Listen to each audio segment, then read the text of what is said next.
The following program is intended for mature audiences.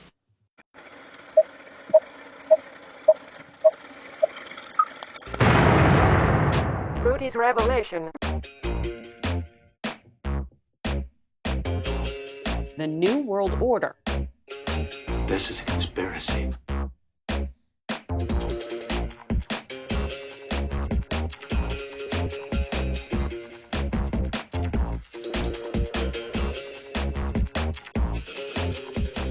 Hey everyone, welcome to the broadcast. It is May 2nd.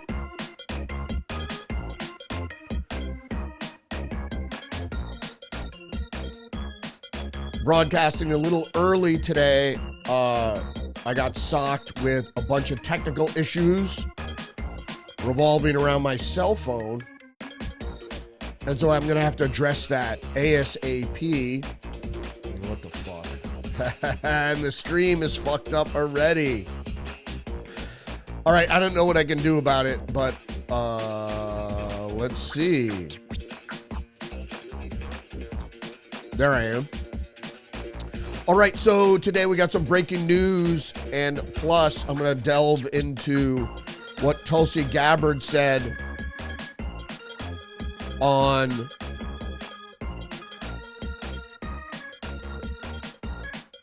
Megyn Kelly's podcast yesterday. Thanks for joining me today. All right, let's get into the news and not waste any more time.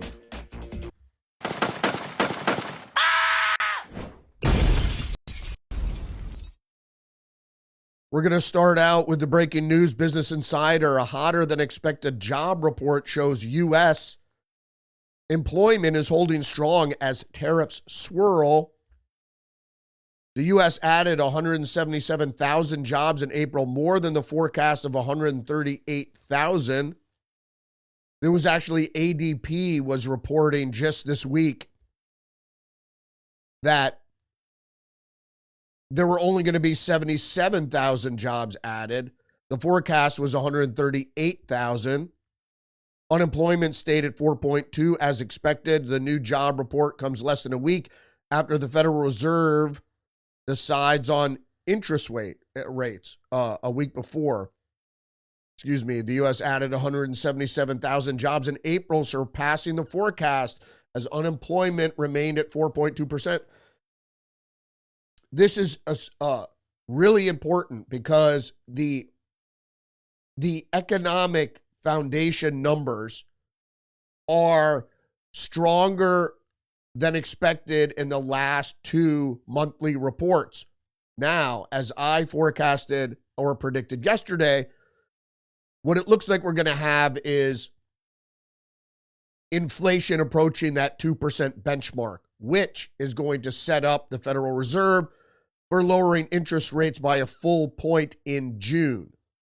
Now, if they don't do that, Jerome Powell and the Fed are suspect into purposely trying to derail the economy because the last inflation report was good. And 2.4, I expect it's going to approach to probably 2.1. That would be as expected. So things economically are rolling in the right direction. Now, we're going to get to tariffs in a little bit, but just be prepared that there's going to be a little discomfort. But all the smart heads are positioning themselves for the disruption in pandemic into the tariffs. We're going to get to the pandemic agreement in just a second. But what is happening with tariffs is if you're going to position yourself, buy now before the tariffs hit. We're going to have some disruption in the first month or two, but by the 6-month mark, everything should be ironed out. And we're going to see, we already have good economic numbers. We're going to have great economic numbers in just 6 months. So bear with the president. And like people, the leftists are saying that oh, it's going to be severe disruption, and even Jerome Powell, who knows this isn't true, that the tariffs are going to cause inflation, which tariffs don't cause inflation. All this doomsaying, there's no basis for it. Unless you buy cheap clothes at Walmart and or high-end electronics, the tariffs aren't going to affect much. They're going to affect all industries that use electronics, but already you have companies positioning themselves to get out of China, which was the main reason for the trade war. All right, let's go to the next top story here. Zero Hedge, false claims of WHO's pandemic agreement. Now, if you don't know what this is, the pandemic agreement with the WHO literally says that during a global health emergency, member states of the UN are going to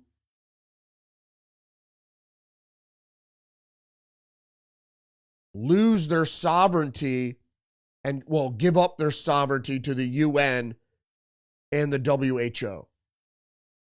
I don't know why I'm having streaming problems here, but if you're following on Rumble, you got to excuse that.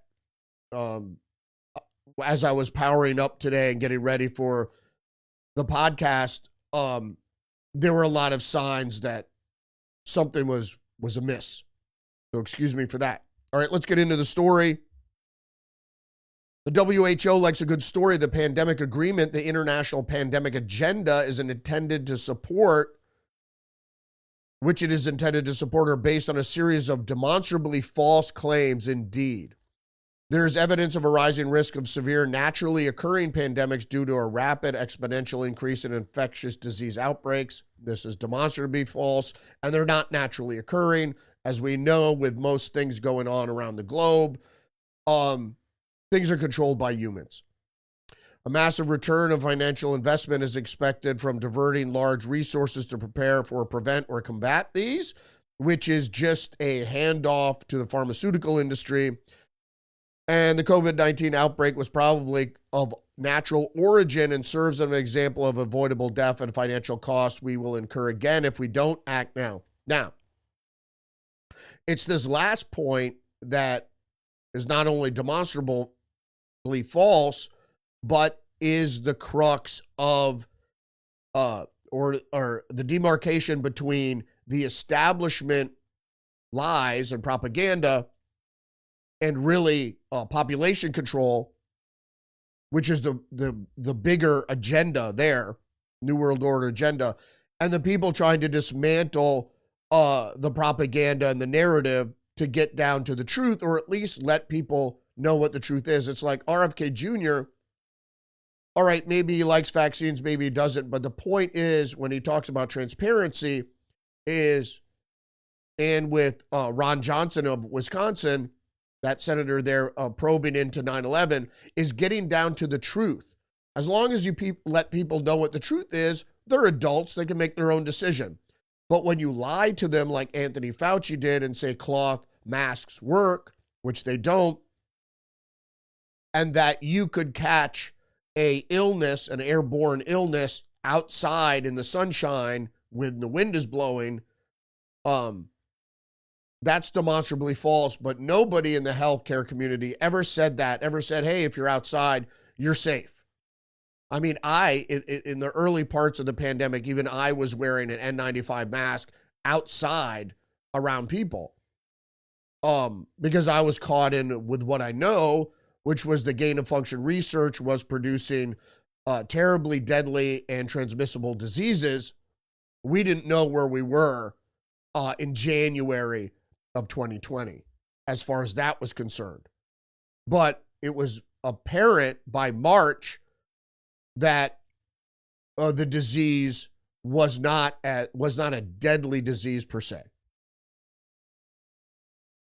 Story goes on to say, if any of these were false, then the basis on which the WHO and its backers have argued for the pandemic agreement is fundamentally flawed. Exactly. And that's why Trump doesn't sign up with the WHO. And all of them can now be shown to be false. However, influential people and organizations want pandemics to be the main focus of public health. The WHO supports this because it's paid to, exactly. The private sector is invested heavily in the vaccines, and a few countries with large vaccines and biotech industries now direct most of the WHO's work through specific funding, including Gavi and Bill Gates, is which Zero Hedge is referencing. The WHO is obligated to deliver what these interests directed to do. Bill Gates and Gavi is really what they're referring to here.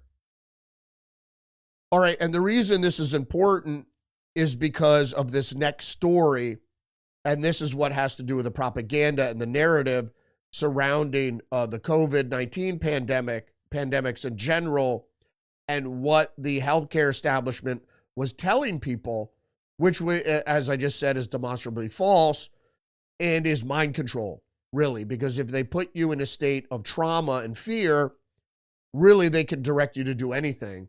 And you still, to this day, see people driving alone in their car with cloth masks on. All right, the story is from the New York Post. And the headline is 3 siblings rescued from a house of horrors after COVID syndrome parents kept them locked inside since 2021. No, it's not. It's not Howard Stern. I know that's what you're thinking. It's not even in the United States. It's in Spain. And the story goes on to say the 3 children were dramatically rescued from a COVID-19 lockdown house of horrors after being forced for years to stay inside and wear face masks long after the pandemic restrictions ended. The siblings, 8-year-old twins and a 10-year-old, were finally freed from the home in Oviedo, Spain, in Spain's northwest, after being locked inside since 2021. So it's a German and a German-American, the parents, and they were arrested. This is what I'm talking about, is COVID, the COVID pandemic, was a mind control experiment that has lasting traumatic effects throughout the global population, particularly here in the United States, where people like Anthony Fauci were going around, and a lot of healthcare ministers were going around saying, oh, this is the worst thing. And I'm not taken away from the severity of the disease. What I'm saying is it's hype, the hype around it being a deadly disease, which if a disease kills some people that maybe have comorbidities, that doesn't make it a deadly disease. A deadly disease is everyone who gets it dies. That's a deadly disease. Or a great percentage of people that get it will die. If you get it, you have the risk of dying. And that wasn't necessarily true, because especially with young people. When it turns out that the vaccine was more dangerous for young, healthy people than COVID itself. All right. The reason this is all taking center stage now is because DNI Tulsi Gabbard tells podcaster Megyn Kelly she's working with HHS to uncover COVID-19's origins and gain-of-function research. We have to end this gain-of-function research, and this is a headline from the Post Millennial. We also have a headline from Politico, which is an outlet, which is a Mockingbird outlet for the intelligence industry. Tulsi Gabbard is out to prove COVID came from a lab. The director of national intelligence told podcast host Megyn Kelly she's working with the top HHS officials to investigate COVID-19's origins. Well, we know what it is. The real question now is, and this is the reason things like Politico, outlets like Politico are throwing Tulsi and Megyn Kelly under the bus, is because the truth is finally coming out about risks to health, environmental risks to health, and that includes pathogens and all these other things. But the real question is not whether or not it came from a pangolin or a wet market or bats in a cave, but whether or not it was an intentional release or it was a lab leak theory. And I explained yesterday that the lab leak theory is plausible deniability. And what you do with deceit, when you have a deceit scheme, propaganda, narrative, whatever, is you have layers of plausible deniability. And the plausible deniability layers are natural origins, then accidental release, and then under there, the truth somewhere. There's probably more plausible deniability. The truth is that it was an intentional release. Now, we have evidence that there were cases in the United States in the fall of 2019. How that happened? Did it come from China? Were there earlier cases that came from China? Perhaps. So the Politico article goes on to say, in an interview Thursday, a former Fox News host, Megyn Kelly's podcast, The Megyn Kelly Show, Gabbard, also said she wants to end so-called gain-of-function research, in which scientists alter pathogens to make them more transmissible and or deadly, so they can and this is where Politico gets involved, so they can study them. Why would you need to alter them to study a pathogen? That's not the case at all. Actually, the propaganda narrative is to alter them just in case it naturally progresses into a more transmissible and deadly form, then we'll be able to fight it. That's not really, it's biowarfare research cloaked under the guise of healthcare, which isn't the case. So it goes on to say, Gabbard, like many other Trump administration Republicans in Congress, believe, the crazy conspiracy theorists, that the pandemic was caused by a laboratory accident in Wuhan, China, rather than the virus spilling over from animals to people, as many virologists say is more likely. It goes on. The lying goes on from Politico, while the CIA said earlier this year that COVID was more likely to have originated in a lab. It also said that it had low confidence in that assessment and would continue to evaluate any new evidence, which basically means they'd be willing to go back to the old narrative of it being of natural causes if the public would move in that direction. 2 years ago, the FBI said it favored the lab leak theory with a moderate confidence, while the Energy Department also has said in 2023 it thought with low confidence that the lab leak theory was more likely. The National Intelligence Council, which advises the Director of National Intelligence, favored the natural origin theory during the Biden administration. And then we're going to have a article from the Post-Millennial about new vaccine testing protocol. But first, I just want to address the Megyn Kelly podcast and what Tulsi Gabbard is doing, and then the quick response from Politico, which is controlled by the intelligence agencies, say, hold on a second there, so-called gain-of-function research. In 2012, 2013, CRISPR made it fundamentally easier and quicker to manipulate pathogens, making them more deadly and transmissible. This caused great consternation by the scientific community, even those scientists studying gain-of-function research. So they wanted to put a moratorium into place, and then so Obama eventually agreed, and then they had to offshore that research because Obama made it illegal because it was becoming way too dangerous to continue this research. What happened there is that Fauci and then the Eco Health Alliance, it was a cutout, an NGO cutout, then moved it to China, who was already involved in the gain-of-function research. They had communist Chinese scientists there. Now, I don't know what's going on with my stream. You have to excuse me. When I post this video, it's going to be fine, but for the live stream on Rumble, it's already screwing up and hanging up, so you gotta excuse me there if you're watching live. which most people won't be doing it because usually I go on at 10. I went on an hour early. I said why before. All right, let's get to the post-millennial article about RFK Jr., new vaccine testing protocol proposed by RFK Jr.'s HHS. Our commitment is clear. Every innovation in vaccine development must be grounded in gold standard science and transparency and is subjected to the highest standard of safety and efficacy, said RFK Jr. Indeed, most of this was just money making, which was we could quickly produce an mRNA vaccine for gain of function pathogens that might spill out.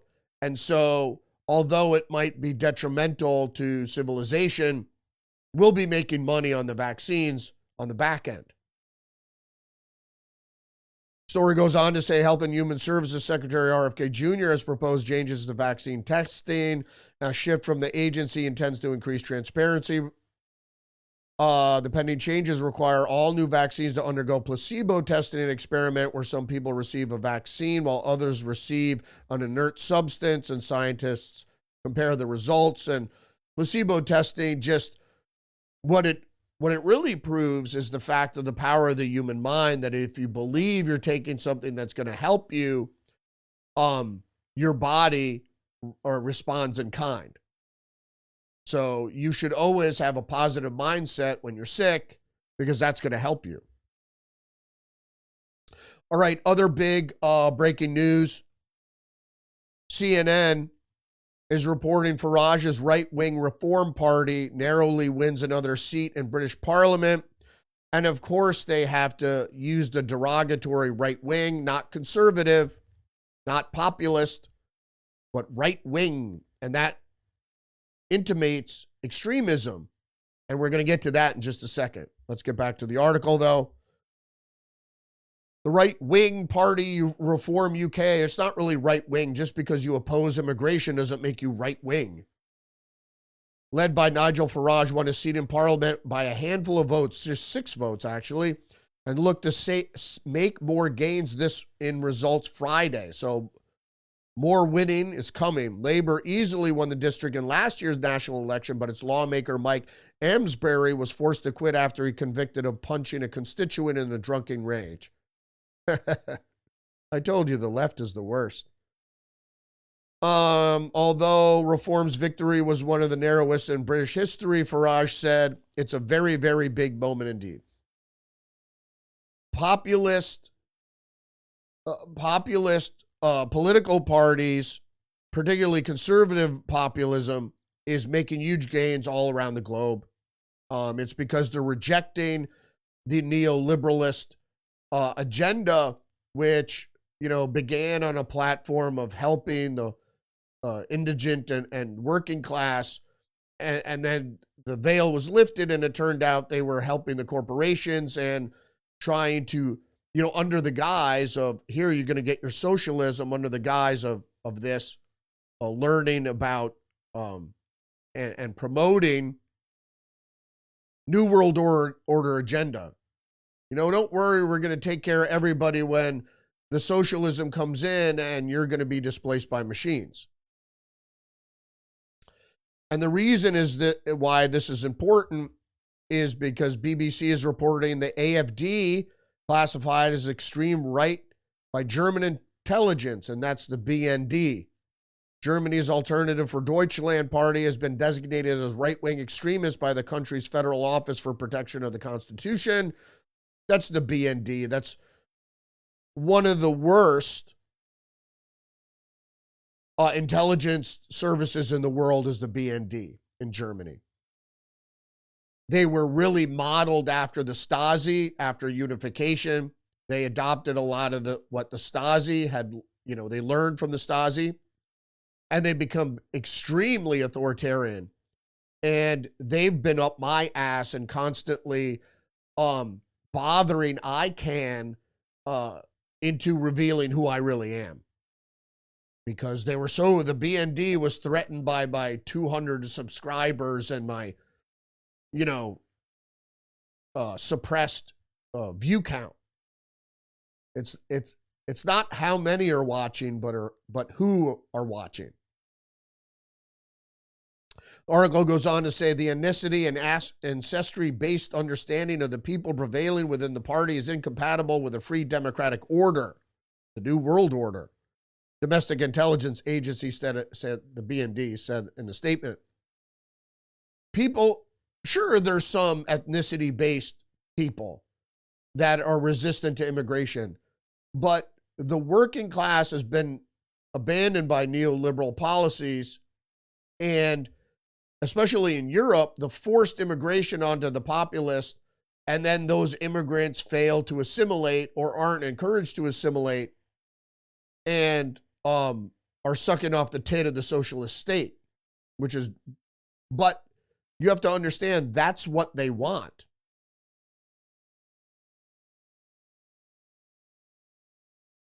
Goes on to say the parliament, the Bundestag, will hold a vote next week to confirm the conservative leader, Friedrich Merz, as chancellor, heading a coalition with the center-left social democrats, because that was the way they were going to win. Because the conservative leader has to be put in place because of the conservatives made such gains. And now Friedrich Merz apparently is selling out to the center-left. Well, actually, the social democrats are actually more conservative than the far left, but I don't want to get into German politics right now. So goes on to say AfD joint leaders said that the decision was clearly politically motivated, a severe blow to German democracy. Indeed, they undermine democracy by saying they're saving democracy. The same thing what the liberals do in the United States. They argued their party is being discredited and criminalized shortly before the change of government. Indeed. So they won't be able to form a coalition with Merz. And then the BBC goes on, the far-right AfD had already been placed under observation and suspected extremism in Germany, the intelligence agency, the BND.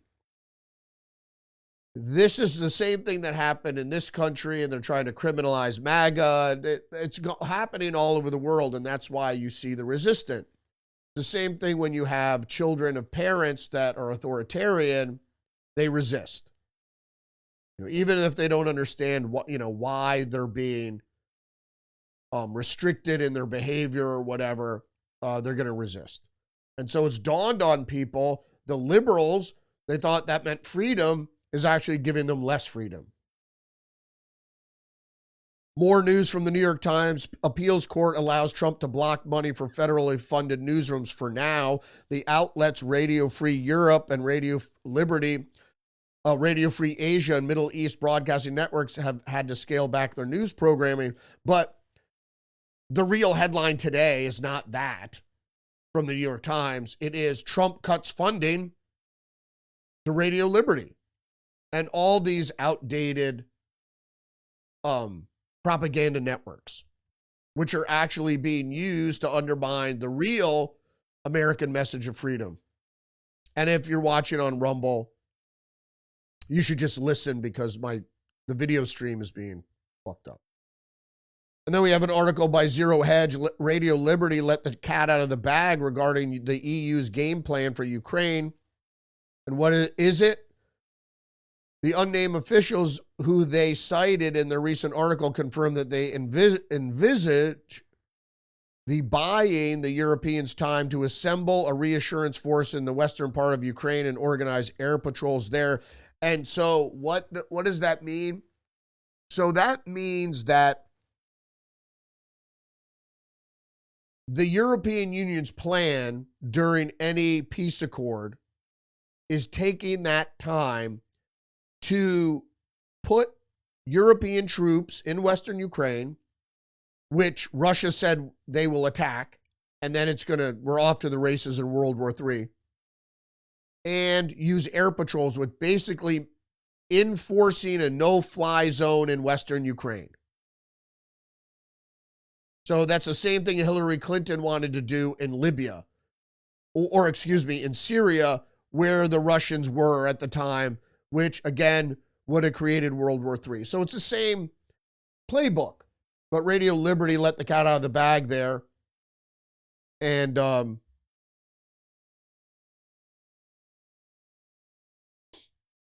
let the cat out of the bag there. And I'm just trying to reorganize something here. And saying what the plan was World War III, which nobody want. Well, maybe they want. I don't want. All right, where are we now? We are on to the next story. I just need to finish up here.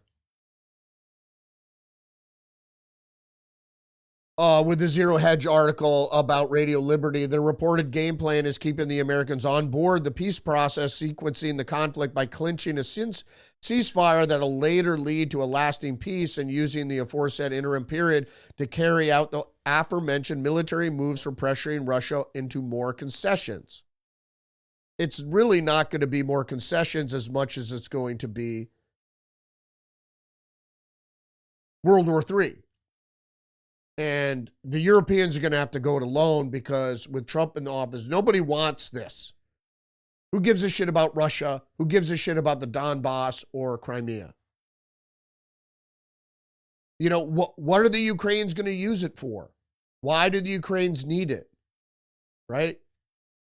It's strategically important to the Russian naval fleet, and that's why we're here. And they said 30 years ago, the Russians said, if you try to go into Ukraine, that's going to be our line in the sand.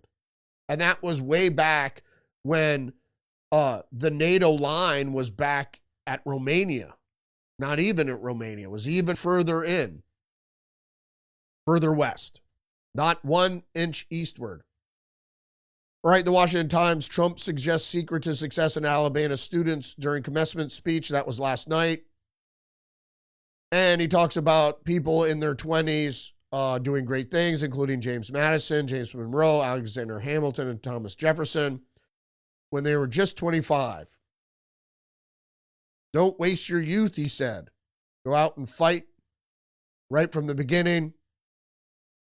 Indeed. Or for your elderly people out there like myself. Not that elderly, but there's not a wrong time to start doing something that you believe in.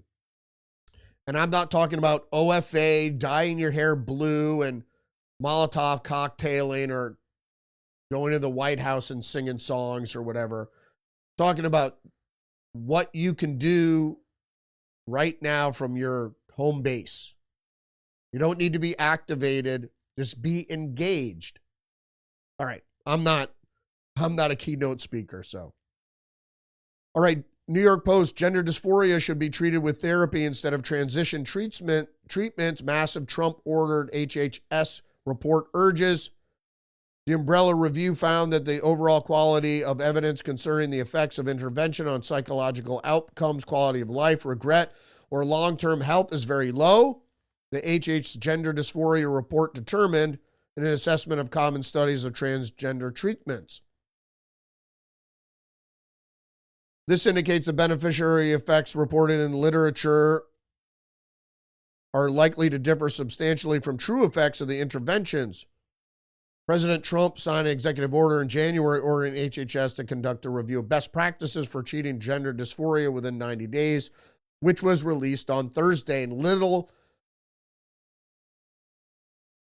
reported in mainstream media. It's the New York Post, but other places you won't find this. Why? Because they're pushing transgenderism, and there's a whole psychological warfare game behind it. And it's really population control if you go back to the meat of the matter. PJ Media is reporting typical leftist calls on Secret Service to murder Trump. Oh, and she's teaching your kids too. Joanna St. Germain, everything you know and need to know about her. What she thinks of the border, taxes, abortion, DEI, and a host of issues. But she's got a buzz cut, horn-rimmed glasses. There she is, if you could see. The main wire reports, if I had the skill set required, I would take them out myself. And she's talking about Trump and his supporters. Secret Service has the perfect opportunity if they choose to step up and take it. You are the ones with the power. Coordinate. Take out every single person who supports Trump's illegal, immoral, and unconstitutional acts. Neither illegal, nor immoral, nor unconstitutional. Germain clearly meant the Secret Service should kill Trump. And then she backtracked. I'm not talking about assassinating the president. She backtracked further. My friends, I'm sorry for you that took the post to mean the Republicans should die. I have no beef with MAGA, yeah. Because she was about to lose her job, indeed, which she should. More news. Maybe the leftists can help these people. North Carolina, 2 illegal immigrants charged after kidnapping woman and infant, demanding $1 million ransom. 3rd suspect still at large, which I'm sure isn't illegal. Paolo Duran, not from the music group, 25, and her brother, Miguel Angel Duran,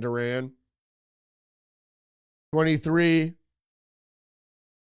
and Elidoro Leo Estrada Hernandez, who escaped from police, are accused of orchestrating a kidnapping before ultimately releasing the victims. More news. Zero Hedge. Gen Z now makes up 1/3 of X's audience, driven by authenticity, free speech, and memes. Left can't meme. The left aren't authentic. And young people can see right through it.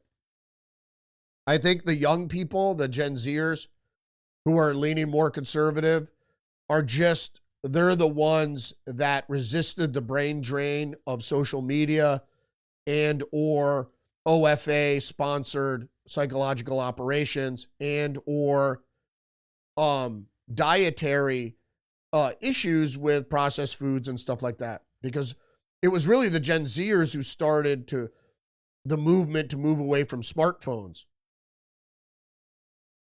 We have more politics, international politics. Just the News is reporting Canada wanted Trudeau out, but ended up backing a close replacement after Trump cast a shadow on the election.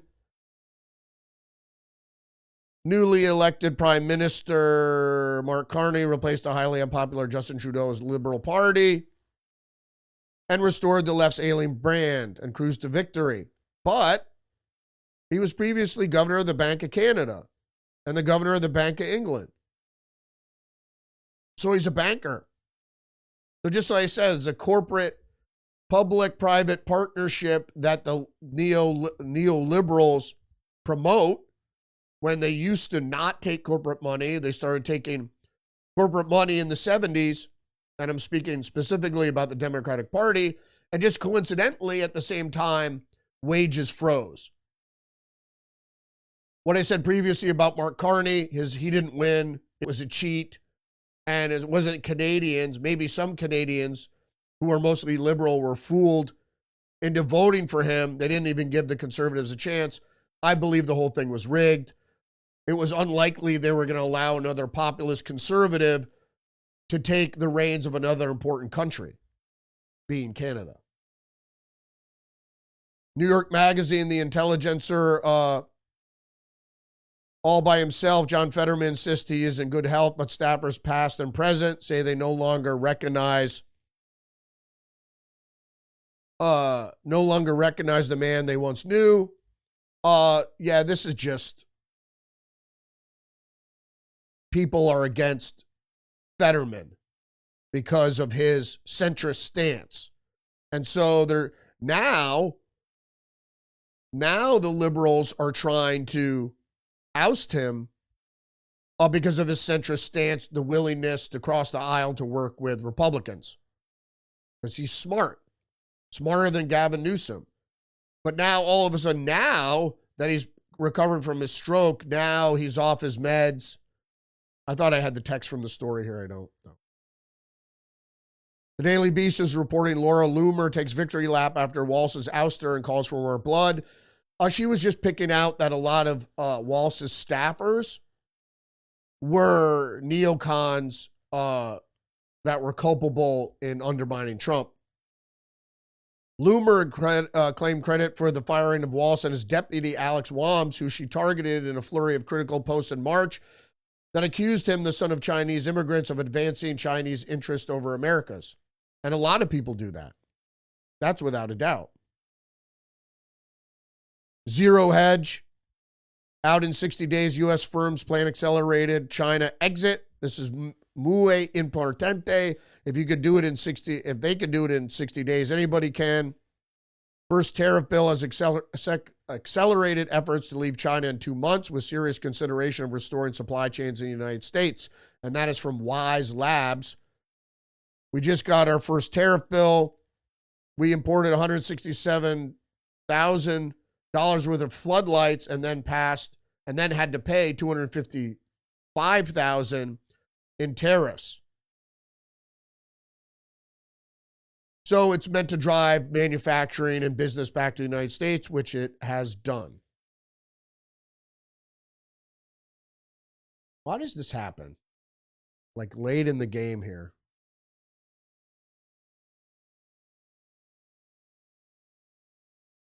Sorry about that. More stories here. We got Newsweek. What happens when the teachers are replaced with AI? The school is finding out.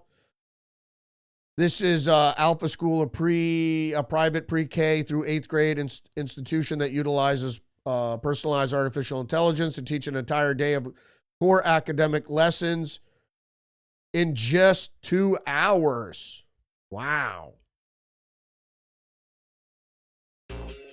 Like I said, artificial intelligence, AI, and robotics are soon going to displace humans across the board. For more intricate tasks, doing wiring, electrical, and doing all sorts of stuff, you're going to need humanoid robotics to be able to crawl around houses and do whatever. That's going to take a little longer, but some of the administrative and creative tasks are already being outsourced to artificial intelligence, and that's why this whole program globally is meant to, when we're displaced, is meant to give us universal basic income, and then they're going to have a health catastrophe to cull the population. And it's going to be the horsemen of the apocalypse, so wave upon wave upon wave of pandemics to cull the population, and most of the pandemics are going to be fake. So they're going to say it's a pathogen, but what's really going to happen is they're going to administer the culling through a different mean and call it, oh, you got sick, when they actually either administered it through the food supply or ideally a vaccine. All right, thanks for joining me today. Please engage the channel, like, subscribe, leave a comment, share the podcast. Sorry about the stream problems. And sorry about if you missed me, because I came in late today. I came in early today. I got some stuff to do, and I need to get out of the house right now. Engage the channel, and don't forget, you're under attack psychologically and biologically. Stay hip to the trick. Have a great Friday. Happy Friday, and I'll see you next week.